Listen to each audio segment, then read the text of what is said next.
दोस्तों, एक मशहूर व मारूफ फ़िलासफ़र सोक्रेटिस ने कहा था कि मैं भी जाहिल हूँ और मेरे इर्द गिर्द जो लोग हैं वो भी जाहिल हैं।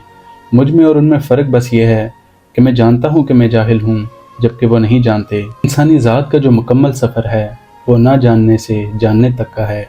मैं नहीं जानता, इस बात को अपने लिए तस्लीम करना बज़ाते खुद एक इल्म है, एक इदराक है।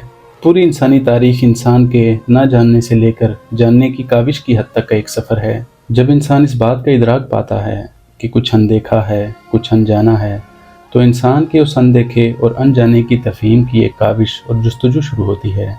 और ये जुस्तजू, ये कसक और तलाश का ये सफ़र उसे कुछ जानने पर आमादा करता है। तभी वो नई दरियाफ्तें, नई इजादात, नए अफ़कार और नई तख्लीक़ात वजूद में लाता है और यूँ इंसानी शऊर और इंसानी तारीख़ का सफ़र आगे बढ़ता है।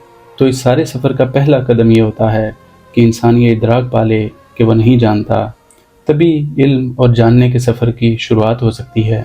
अगर इंसान को अपनी जहालत और ना जानने का इदराक न हो और वह अपनी इल्मियत के ज़ौम में मुब्तला हो कि वो बहुत कुछ जानता है, तो उसके अंदर किसी चीज़ की तलाश और जुस्तजू की कसक ही ना परवान चढ़ेगी। इसीलिए सोक्रेटिस हमें ये बात समझाना चाह रहे हैं कि दरअसल हमारा ना जानने का हमारा इदराक ही हमें साहिब इल्म बनाता है, और जो शख्स अपनी जहालत से आगाह नहीं, तो दर हकीकत वो है ही जाहिल।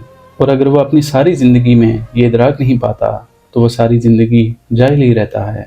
तो इसलिए आएँ हम इस बात को जानने की कोशिश करें कि हम कितना कम जानते हैं, या कितना कुछ है जिसके बारे में हम कुछ भी नहीं जानते। तभी हम कुछ जान पाएंगे। बहुत शुक्रिया।